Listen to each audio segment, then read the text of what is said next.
Ever wonder why some people just don't enjoy being around you? Okay, that might sound a little harsh, but let's be honest here.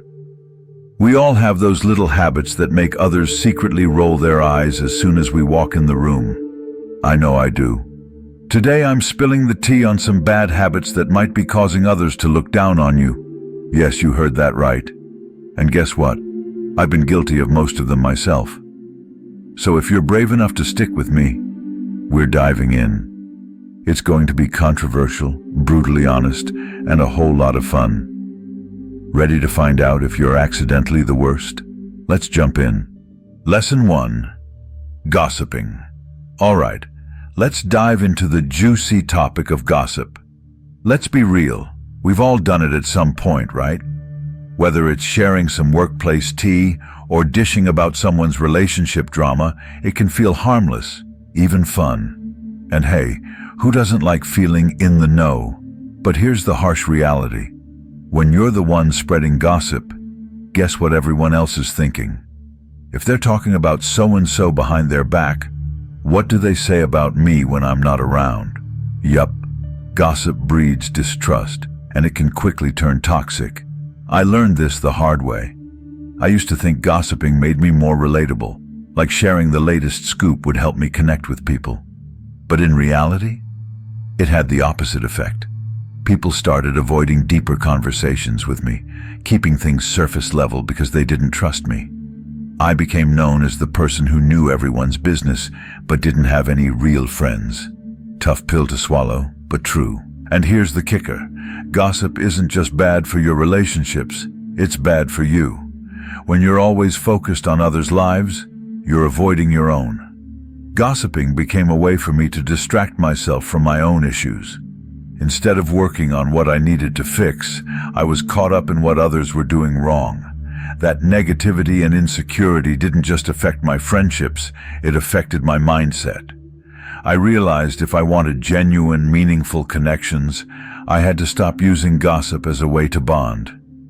So if you're out here thinking gossip is harmless fun, think again. People notice, they remember, and they distance themselves. Trust me, I've been there. And here's the good news. There's more power in shutting down gossip than in spreading it. The next time someone tries to pull you into drama, just say, "Nah, I'm good." You'll be surprised at how much respect you'll gain, because at the end of the day, we've all got our own mess to deal with.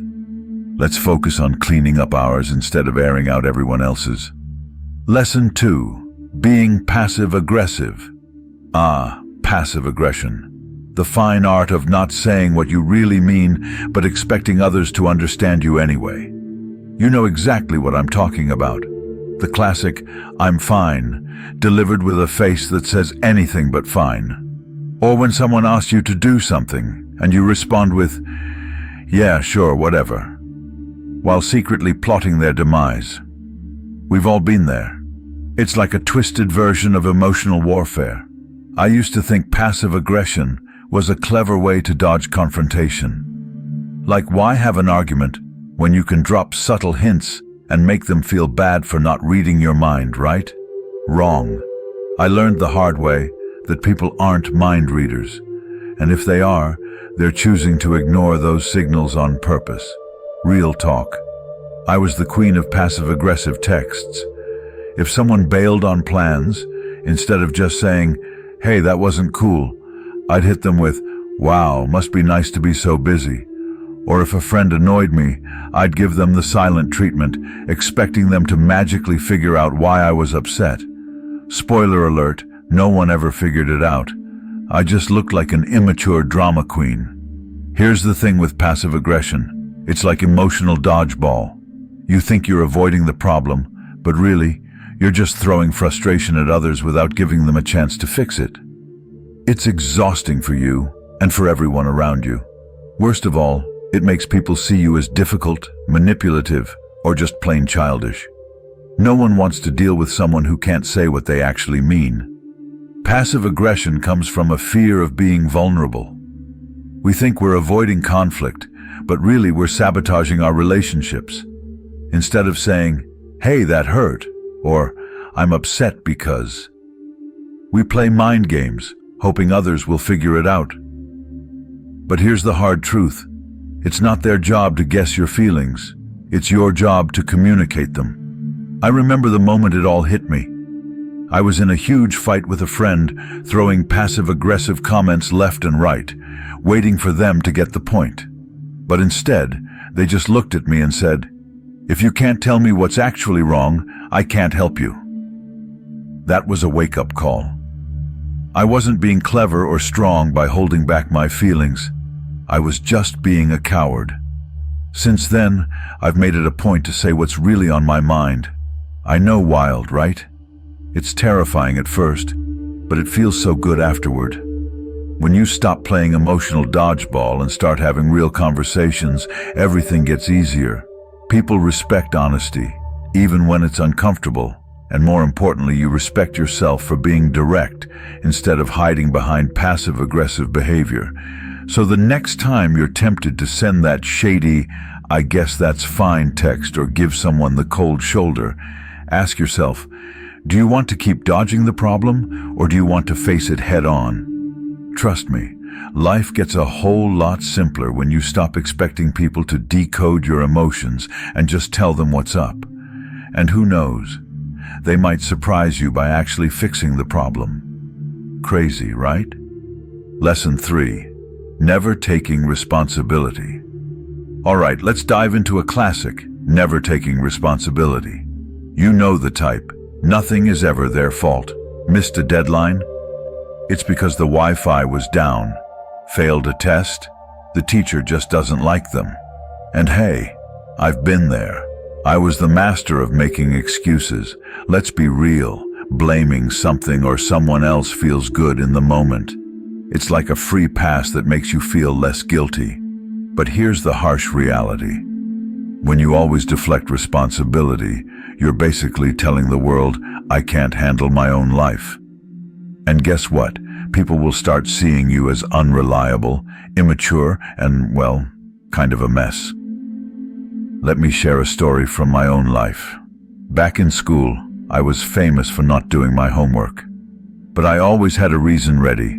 The printer broke, I had too much work from other classes, or my favorite, I didn't know it was due today.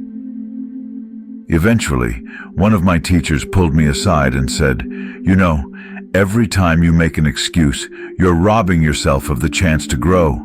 You'll never improve if you don't own up to your mistakes." And wow, that hit me hard. Here's the thing. Excuses feel safe. They protect us from criticism and from feeling like we've failed. But the truth is, they trap us in this cycle of mediocrity. When you don't take responsibility, you give up your power to change things. If it's always someone else's fault, how are you ever going to get better? Spoiler, you're not.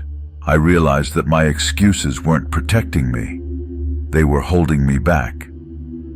Every time I blamed someone or something else, I was avoiding the hard truth that maybe I just didn't put in enough effort. Maybe I could have done better, and that's okay. Real growth comes from saying, "Yeah, I messed up, and I'm going to learn from it." Here's the cool part. Responsibility is actually freedom. When you own your mistakes, you give yourself the power to fix them. I remember the first time I owned up to a mistake at work. I missed a deadline, and instead of rattling off excuses, I said, "Hey, I didn't manage my time well. I'll do better next time." And you know what? My boss didn't freak out. They didn't throw me out. In fact, they respected me more for being honest. I learned that people don't expect you to be perfect. They just want you to be accountable. And yeah, taking responsibility sucks in the moment. No one likes admitting they messed up. But in the long run, it's a total game changer. When you stop making excuses, people start trusting you more. And you start trusting yourself more too. And honestly, isn't it better to own your mistakes than to constantly worry about being caught in a lie? Plus, life gets way easier when you stop juggling excuses. No more mental gymnastics trying to remember your last excuse. Just take the hit, learn from it, and move on. So next time you're tempted to blame the dog, the weather, or the universe for your mistake, try something different. Own it. It's scary at first, but trust me, it feels so much better in the end. And hey, people might even start respecting you for it. Crazy, right? Now go out there and start taking responsibility. Your future self will thank you. Lesson 4. Lack of basic hygiene. All right, folks, it's time to address the elephant in the room, or maybe the odor in the room. Yep, we're talking about basic hygiene. And I know this feels like one of those we shouldn't have to talk about it topics, but here we are. You'd think after all these years of civilization, everyone would have mastered the art of soap and water. But clearly, some haven't. Let's be real. No one wants to be the person everyone avoids because of, well, a certain smell. But it happens. And look, I'm not here to judge. Okay, maybe a little. But really, I'm here to help you avoid being that person. Confession time. When I was younger, middle school to be exact, I went through a phase where I thought deodorant was optional. I figured, if I don't feel sweaty, then it's all good, right? Wrong.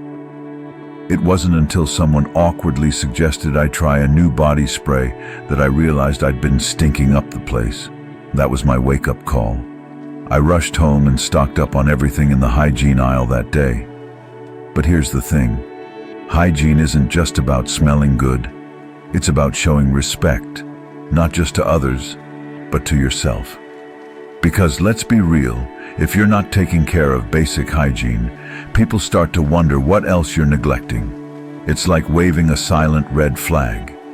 They think, if they can't handle a shower, how can they handle bigger responsibilities? It's harsh but true. And it's not just about body odor. It's unbrushed teeth, greasy hair, dirty clothes, the whole package. If you're walking around looking like you've rolled out of bed for the third day in a row, people start to wonder, are they okay?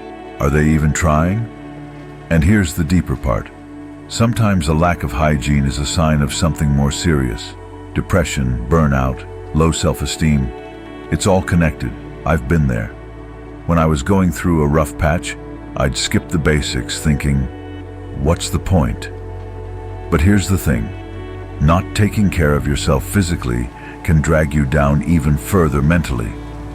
There was a time in my life when I was so overwhelmed with work and stress that my self-care slipped. I'd skip showers, throw on the same clothes from the day before, and hope no one noticed. But guess what? People noticed. It wasn't until a close friend pulled me aside and said, "Hey, are you okay? You've seemed a little off lately," that I realized how far I'd let things slide. That wake-up call made me see that neglecting hygiene was just a symptom of a bigger issue. I wasn't taking care of my mental health either. Hygiene isn't just about looking or smelling good. It's a form of self-respect. It's the first step in telling the world, and yourself, that you matter. When you let go of the basics, you're basically saying, I'm not worth the effort. And that can spiral into deeper feelings of self-doubt. But here's the good news. Small steps, like brushing your teeth or washing your hair, can give you the boost you need to feel better overall. It's funny how something so simple can have such a big impact on your mindset. So yeah, I get it. Some days the idea of dragging yourself into the shower feels like climbing Mount Everest. But trust me, once you do, you'll feel like a whole new person.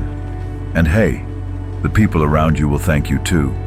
It's a win-win. Let's be honest, there's nothing more satisfying than that fresh, clean feeling after stepping out of the shower. Do yourself, and everyone else, a favor. Soap up, slap on some deodorant, brush your teeth, and step out smelling like the champion you are. Remember, good hygiene isn't just about impressing others, it's about taking care of you. So if you're still debating whether or not to hop in the shower today, here's your sign. Go for it. You'll feel better, and your future self will thank you. Lesson 5. Constant complaining. Let's get real for a second. We all know that person, the one who could be lounging on a tropical beach with a cocktail in hand and still find something to gripe about. It's too sunny, or this sand is too sandy. You know the type. And here's the kicker. If you're sitting there thinking, wait, I don't know anyone like that. Uh-oh, you might be that person. But don't stress, we've all had our moments, yours truly included.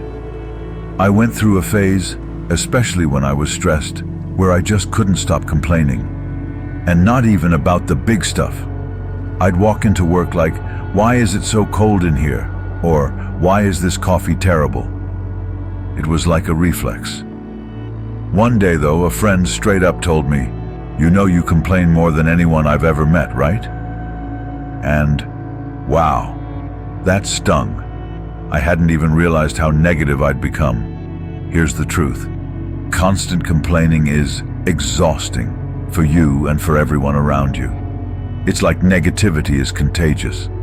When you focus only on what's wrong, people start to see you as that dark cloud hovering over them. Worse, they start avoiding you. Trust me, when someone sees you coming and their first instinct is to duck into the nearest room to dodge another rant, that's a pretty clear sign things have gone sideways.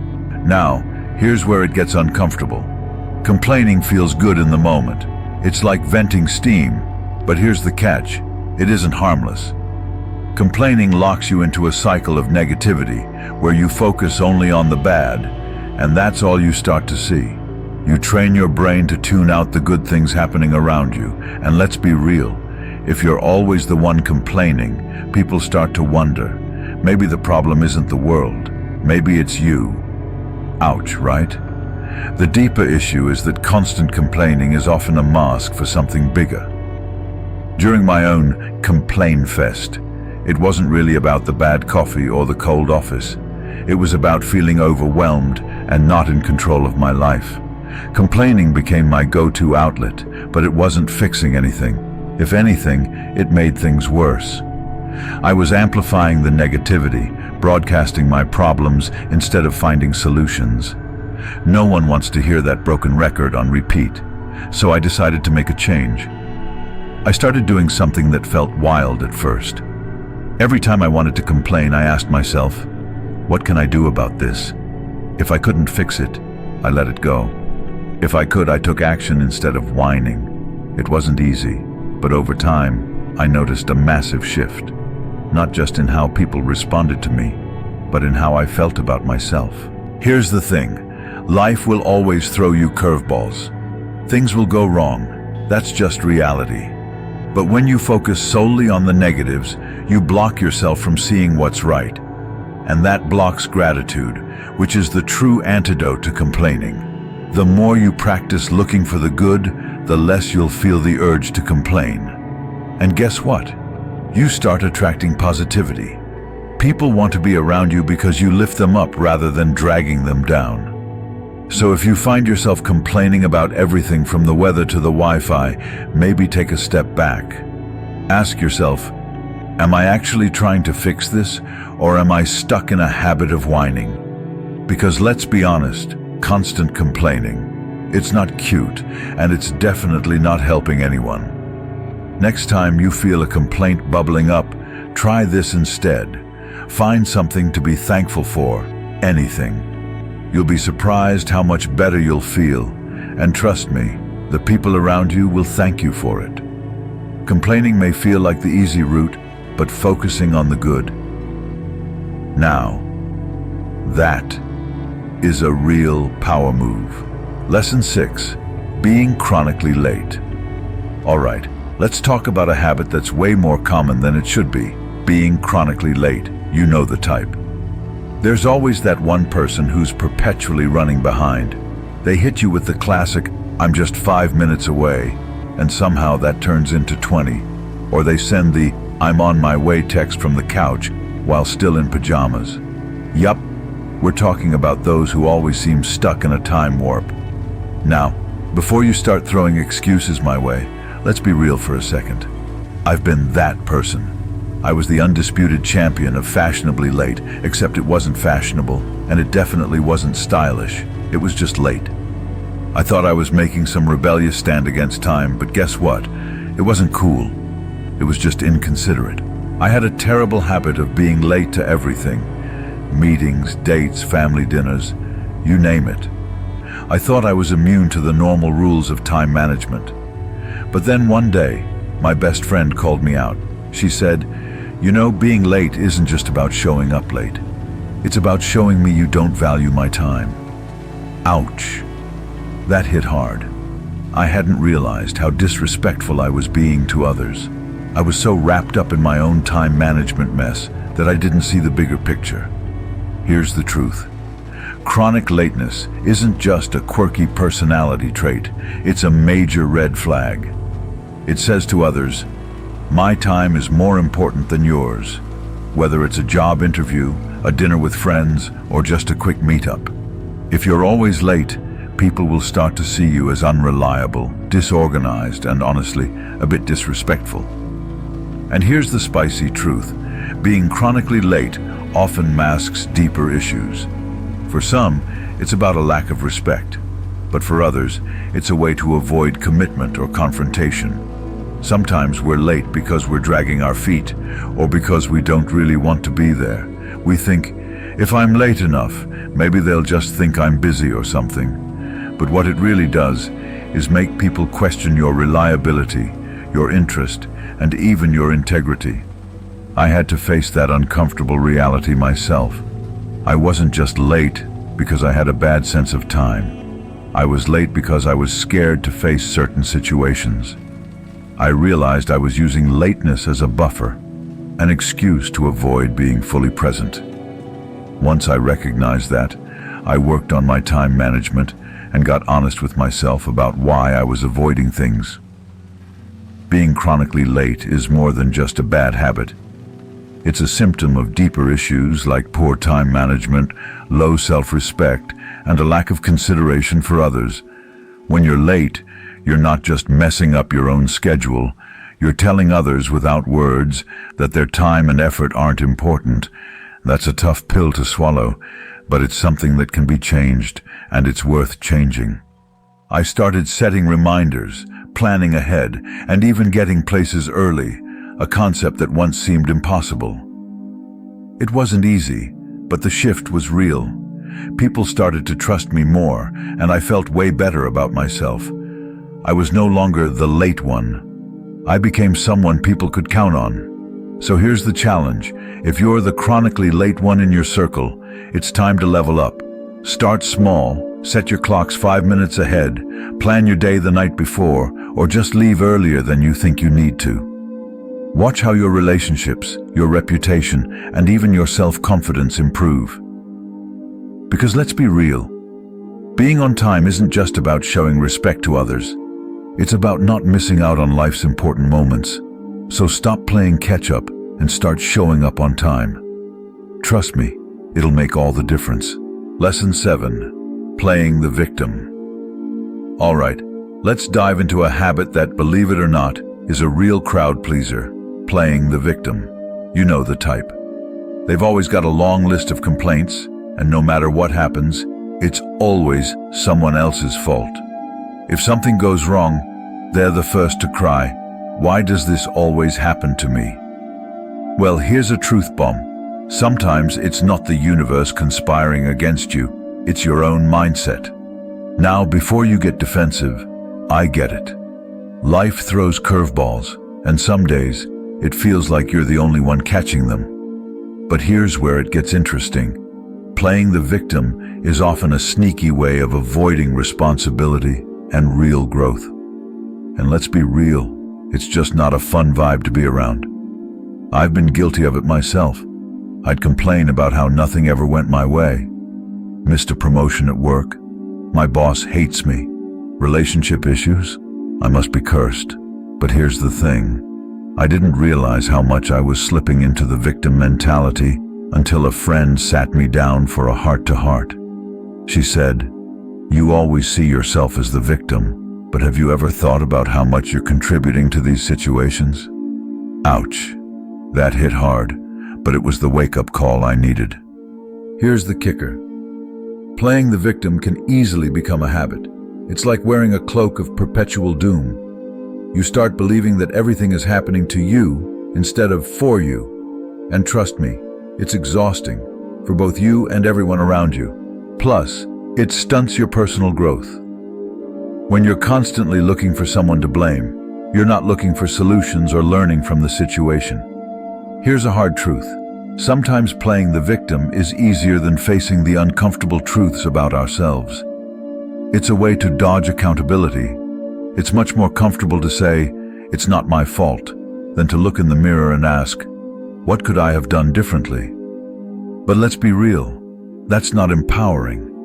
That's disempowering. I learned this the hard way.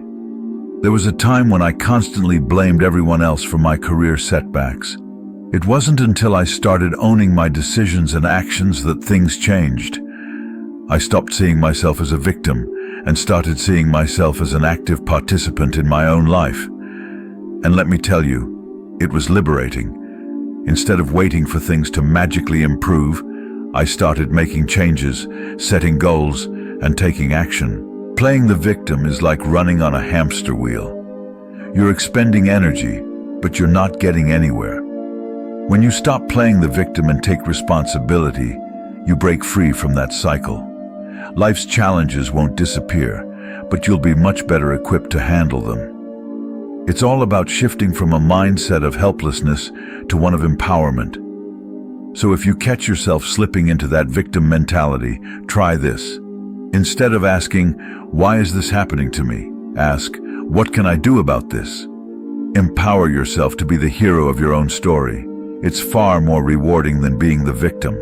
Next time you feel tempted to play the victim card, remember, you have the power to change the game. Take charge and watch how your life and relationships transform.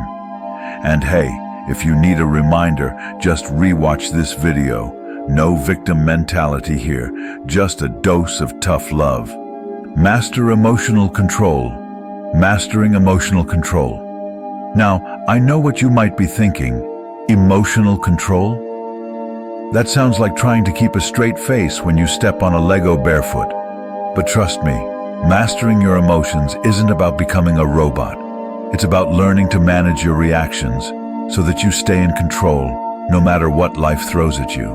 So why is this so important when it comes to attracting people to you? Well, think about it. Have you ever been around someone who's always calm and collected, even in the most stressful situations? It's like they have this inner peace that just radiates out, and you can't help but feel drawn to them. That's the power of emotional control. When you can manage your emotions, you become the kind of person others want to be around because you bring a sense of stability and calm to any situation. Let's break it down a bit. Mastering emotional control doesn't mean suppressing your feelings or pretending that everything is fine when it's not. It's about being aware of your emotions, understanding them, and choosing how to respond rather than just reacting impulsively. The Stoic philosopher Epictetus put it perfectly when he said, "It's not what happens to you, but how you react to it that matters." This mindset is a game changer because it shifts your focus from what you can't control, like other people's actions or external events, to what you can control, your own response. Cultivate patience. So folks, cultivate patience. I know patience isn't the most glamorous habit out there, but trust me, it's a game changer when it comes to making people gravitate towards you. Patience is like the secret sauce that adds depth to your character. It's the quiet strength that tells others, "I'm in control and I don't need to rush." And believe me, that's attractive. Picture this. You're in a situation where things aren't moving as fast as you'd like. Maybe you're waiting for someone to respond, or perhaps a situation to resolve itself. Instead of getting frustrated or acting impulsively, you stay calm. You understand that good things take time, and you're not about to let impatience ruin the outcome. This calm demeanor not only gives you peace of mind, but it also shows others that you're not easily shaken. People are naturally drawn to this kind of stability. Marcus Aurelius once said, "No great thing is created suddenly." This quote perfectly captures the essence of patience. When you practice patience, you're not just sitting around waiting. You're showing that you have the strength to wait for the right moment, which makes your presence even more valuable. Think about it. When you're patient, you're not chasing after things or people. Instead, they find themselves coming to you, drawn by your unwavering calm and confidence. So, cultivate patience, folks. It's not about doing nothing. It's about doing the right thing at the right time. By embracing patience, you send a powerful message. You're someone who values quality over speed, depth over superficiality. And trust me, you'll find that your absence will start speaking for you. People will begin to realize the calm, centered presence they're missing and will be eager to reconnect. So stay patient, stay focused, and let them come to you. After all, good things truly do come to those who wait. All right, folks, that's a wrap. We've tackled some of the worst habits that can really drag you down. Whether it's gossiping, being passive-aggressive, dodging responsibility, skipping basic hygiene, or constantly complaining. And hey, if you saw a little bit of yourself in any of these, don't worry. The good news is, these are habits we can change. Life's too short to stay stuck in patterns that don't serve you or anyone around you. Thank you for joining me today on this journey of self-awareness and growth at the Wisdom Hub. Don't forget to watch our next video, appearing right on your screen, to continue enriching your life with Stoic wisdom. Thank you for being part of our community. Until next time, stay wise and stay serene.